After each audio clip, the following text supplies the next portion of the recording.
Hi, good morning, Manifestation family. Hello, my subscribers at Inspire at Random. In this video, I want to talk about picking out the ideal partner. And the reason why I want to make this video is because around me, I see a lot of friends having issues with their relationships. It could be like a failing marriage. As you know, I also was a victim of narcissistic abuse from a spouse. Like many of my friends, I myself did not know how to recognize red flags in a relationship, in a person, and we kind of dug our own graves in relationships. I wanted to make this video to share some experiences and also to help a few friends out there going through a difficult patch. One of the good things though is that when we go through a bad experience in a relationship is that from the point of manifestation is known as contrast. Because some people really do not have a chance to model. When we experience the things that are uncomfortable that drive us into a corner, without feeling intense poverty and scarcity, one cannot possibly feel like he wants to be rich. Without having an abusive relationship, one cannot possibly know how to appreciate a loving relationship. And I say this, not necessarily you have to go through the polar opposite of what you need to look out for, but because in manifestation, like a lot of the things that we do, we model, right? But when we cannot model, sometimes it is through experiencing one extreme that we know that whatever the other extreme may be, we know this is not the extreme that we want, and we want something that is on the other side. The next thing I want to express is that actually it's not really that difficult to identify a partner.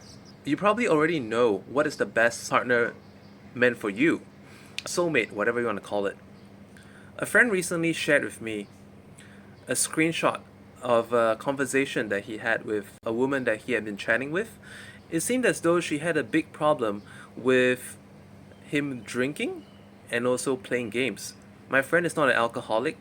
Although he does like to play online games, he does both drinking and gaming in moderation.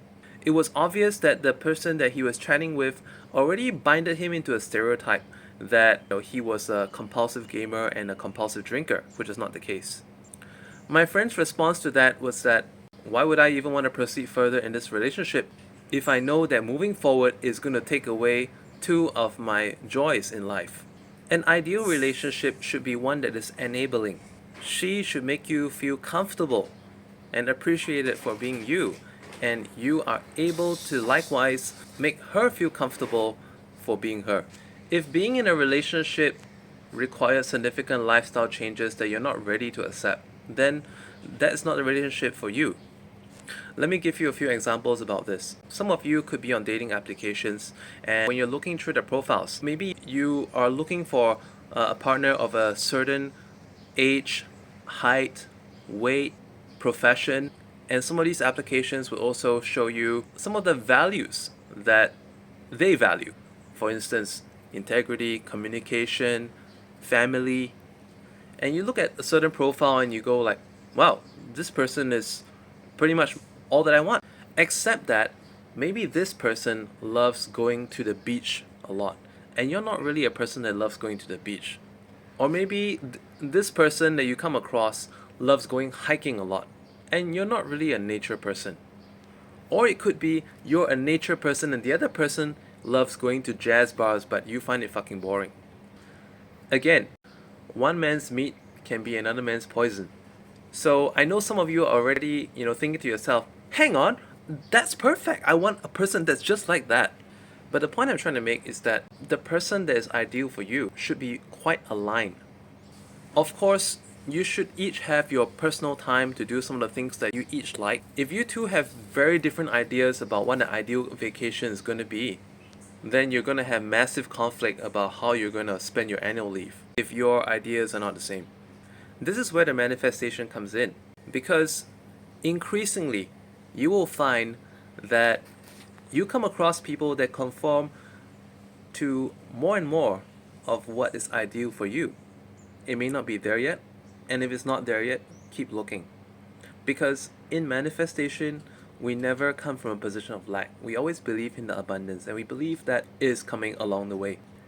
And we are coming closer and closer to a perfect match. Some of my good friends are still in that mindset of scarcity and lack, that they simply just want to spend Valentine's Day with any girl who is available just because they're single and they want to spend this special day with someone, only to have conflicts on life ideals shortly after. And most of the time, I see that things get toxic very, very fast. You cannot say the wrong thing to the right person because the right person will know how to take it in the right way. As much as you should be aligned, but sometimes compromise can also be alignment. And that is when the compromise is something that both of you mutually agree upon. When I look at the girls that some of my friends date from one to the next, sometimes I get totally surprised because one person is so different from the next one. It's almost as though they accept whatever. But accepting whatever also means that you have to become whatever. Over a long period of time, you're going to find out how stifling that is to you. Because becoming whatever, how is that you? And this is why a lot of relationship coaches will say that before anything else, learn to love yourself first. There is even a podcast channel on social media that is called Date Yourself Instead. This Valentine's Day was like a date myself instead kind of a day, and it was very good. I did not regret a millisecond of time or a cent of money that was spent. And just holding on to that feeling gives me an idea of what a good relationship should truly feel like. A person who can have a very nice relationship is a person who knows how to love himself and also is healed of all kinds of relationship wounds. Because this channel is about manifestation, I encourage anyone to visualize your ideal partner. How tall he or she should be, what kind of skin tone, what kind of weight, what kind of build, what kind of voice quality, what kind of temperament, what does he or she find funny, what does he or she enjoy doing, where does he or she like hanging out, what is his or her ideal annual vacation, what are his or her opinions about parenting, what are his or her opinions about money and finance and roles and responsibilities in the house. The clearer you are about this visualization, the easier it is when you come across a profile online or a person that you meet. You know whether to spend more time or less time with this person, whether this person is the one or do you need to keep looking. I hope this video finds you well. Let me know what makes most sense to you in the comments below, and do like and subscribe. Thank you.